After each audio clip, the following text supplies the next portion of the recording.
அங்கே நைட்டு மணி எப்படி 11 ஆகிடுச்சு. கடலை வந்த பிறகு சமைச்சு சாப்பிட்டு முடிச்சுட்டு என் வேலையை ஆரம்பிச்சுட்டேன். நான் எப்பவுமே மேக்ஸிமம் நைட்டில் தான் எல்லா வேலையுமே மேக்ஸிமம் செய்வேன். அடுப்பு இருக்கட்டும் எல்லாமே நைட்டில் செய்கிற மாதிரி தான் இருக்கும். ஏன்னா பகல் டைம் இருக்காது. நீங்கள் எத்தனை பேர் நைட் தூங்குறதுக்குள்ளே எல்லா வேலையும் முடிச்சு தான் தூங்கணும் அப்படின்னு சொல்லிட்டு நைட்டில் அன் டைம் வேலை செய்வீங்கன்னு சொல்லுங்கள். நான் இப்போ தான் அடுப்பு துடைக்கிறதா இருக்கட்டும், ஒரு ரீஃபில் பண்ணி வைக்கிறதா இருக்கட்டும், எல்லாமே இது டைம் தான் செய்வேன். அது 12 சரி 1 சரி தான் எல்லாமே செஞ்சு முடிச்சுட்டு தான் போய் நான் படுப்பேன்.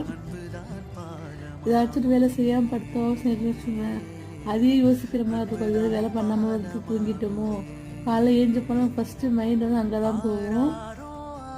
நம்ம காலைல ஏஞ்ச உடனே டீ போட தான் ஃபஸ்ட்டு போவோம்.